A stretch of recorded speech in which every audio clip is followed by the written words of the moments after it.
é requisitadíssimo. Na minha época, não.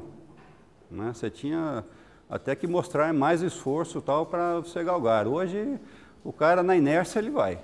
Né? Se ele não der muita bandeira, ele vai. Porque o mercado está pegando, eles estão pegando mestre de obras, pagando escola à noite às empresas, pagando escola à noite para a engenharia e está formando engenheiros. Mas são engenheiros para obra. A função do engenheiro é mais ampla, não é só administrar. O engenheiro tem que ter a visão de criar, tá certo? Propor soluções novas, né? De mercado, de produtos. Uma coisa que eu nunca imaginava aqui, eu estou para patentear um produto. Eu nunca pensava que chegava nessas circunstâncias. Trabalhando com o cliente, vendo a necessidade dele lá, e desenvolvemos um sistema de estrutura metálica que não existe no mundo, para armazenagem. Não era nem minha área, né? É uma área de armazenagem. E hoje, só nós produzimos. Né? Eu até levei um professor da USP lá para ver o que a gente estava fazendo. Ele é das estruturas, mas ele trabalha com armazenagem de grãos. Ele falou: César, isso aí não tem lugar nenhum no mundo. Né? Ele até me aconselhou a desistir do negócio. Foge que é fria. Não é verdade? Você vai desenvolver um negócio que não existe, mas aí que deu a aguça, né, de desenvolver. Então já estamos com um produto aí há 5 anos no mercado e agora partindo para patentear, porque está tendo demanda. Então se eu não correr atrás e me resguardar aí com o produto, eu vou ser só uma boa lembrança no mercado aí do produto. Mas são coisas que a engenharia me proporcionou, né? E cada etapa vão abrindo caminhos que você vai tomando suas decisões.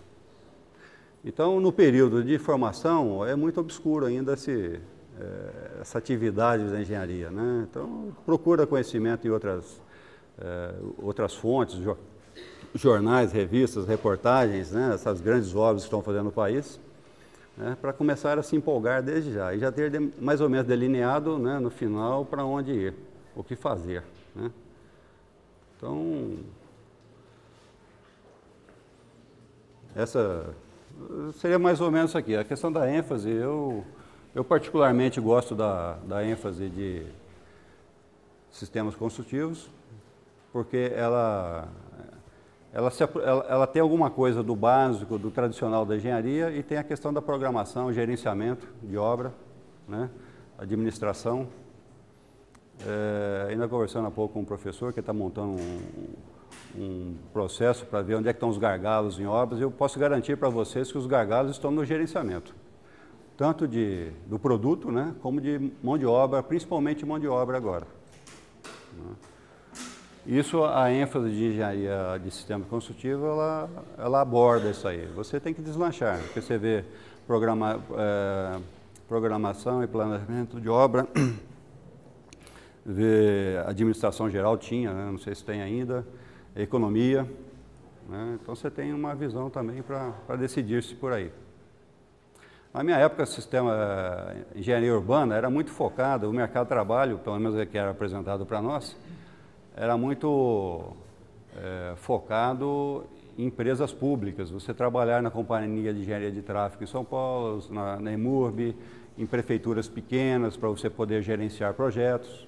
Hoje, o mercado de trabalho para eles aumentou muito também, porque as empresas, existem hoje empresas que prestam serviço, não são essas empresas municipais que contratam mais, que executam serviço. Elas contratam serviço de empresas especializadas na área de saneamento, hidráulica. Né? Vocês todos sabem aí do que aconteceu em Teresópolis, né, em Petrópolis, aqueles desmoronamentos. E se falou muito, por que não se faz essas contenções com prevenção preventiva? Uma coisa é certa, uma ou outra pessoa abordou, o Brasil não tem capacidade técnica, né, para propor soluções para esses desmoronamentos. Não é nem só de recursos. É capacidade técnica. Né? Isso aí, por exemplo, envolve essa questão ambiental, né? Envolve engenharia florestal, envolve estudo de solo, envolve estrutura mesmo de concreto, atirantada, envolve remoção de pessoas. Quer dizer, cada vez mais essa decisão é ampla, dá para perceber que não é restrita a uma área. Né? Então faltam profissionais preparados no mercado para gerenciar todas essas áreas aí e apresentar soluções. tem muita coisa para se fazer, né? Não é só a questão na questão só de desenvolver o produto, mas é gerenciamento mesmo, tratar o problema de uma outra forma, de outra visão, né? Tem colegas que acham o arquiteto ele trabalha com você para criar problemas para o engenheiro resolver. Não é assim. Enquanto a gente tiver essa visão, né? Se fosse só para o engenheiro fazer, seria a coisa mais sem graça do mundo, seria um quadrado, né? Não teria vida, não teria, as cores seriam branco, cinza, dessa forma. Então você tem o arquiteto, você tem outros profissionais para você relacionar e tirar proveito dessa possibilidade e oportunidade que tem em fazer. Bom, o que eu teria para falar da engenharia, da experiência que eu tive, aí, tive uma experiência muito boa também trabalhando fora do país. Eu trabalhei em Angola, na época da guerrilha, né? Então, para vocês terem ideia, eu andava com seguranças do lado, fazendo levantamento de obra, tomava banho de canequinha, em vida de campanha mesmo, né? Isso enriquece também, não só profissionalmente, mas vocês têm que ter uma bagagem cultural muito grande, né, para vocês entrarem no mercado. Essa bagagem cultural, diferente da bagagem técnica, é que vai fazer com que vocês galguem, se diferenciem lá na frente e na disputa de algum cargo, por exemplo, de presidência de uma instituição, de um órgão ou de uma empresa. Para vocês terem uma ideia, essa parte técnica, a gente fabricava estrutura metálica aqui no Brasil e mandava para Angola via navio, né? Isso, romaneio, o que é um romaneio? Você faz uma relação de peças que você está embarcando no Porto de Santos ou do Rio, né?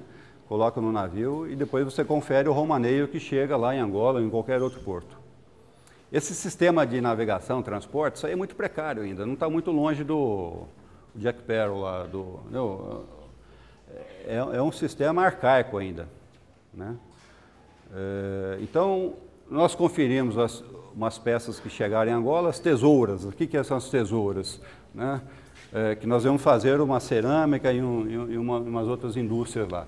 Então, nós fizemos tesouras treliçadas, tá certo? Isso aí depois a gente foi perceber que, tecnicamente, essa não era a melhor adoção do sistema. Era um sistema barato, econômico, né, que atendia e tal. Só que a questão do transporte marítimo, isso aqui foi péssimo. Por quê? Eles transportam isso aqui, principalmente em Angola, na descarga, eles chegam com a empilhadeira e enfiam a empilhadeira no monte aqui, como se estivesse descarregando sucata, né? E se não era sucata, ficou, porque entortou todas as peças. E aí eu passei na obra lá 15 dias reformando as peças. Só que 2 peças dessas sumiram, né? E tinha o romaneio de saída no Rio e não tinha de chegada lá em Angola. E várias vezes nós fomos lá trabalhar com a Odebrecht, várias vezes nós fomos lá no porto ver se achava essa peça.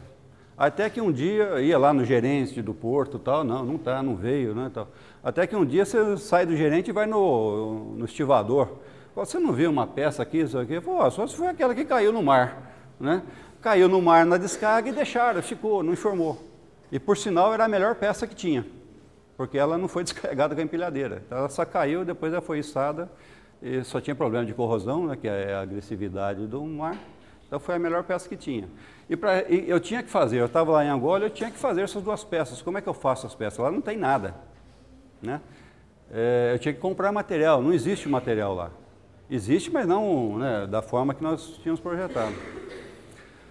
Lá tem uma feira chamada Roque Santeiro e Feira São Paulo, né? É uma feira que ela pega o campo da universidade inteira. Ali você tem carro roubado, tem aula de inglês, você tem comida, tudo você acha naquela feira, tudo que você precisar. Até foi motivo de Globo Repórter uma vez essa feira. Eu já ia lá comprar peças, ver o que tinha lá, né? Comprar peças para refazer a tesoura. Mas ainda que achou, né, nós conseguimos fazer.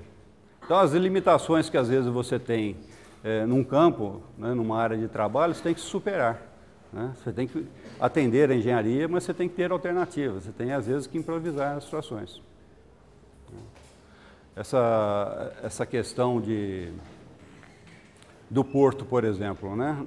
Essa estrutura que nós desenvolvemos para armazenagem, nós estamos propondo uma estrutura para armazenagem de cacau na Bahia, né? E eles lá têm um gargalo tremendo. Chega um navio no porto, eles não têm estivador. Um porto de Ilhéus é um porto assim que desde o Jorge Amado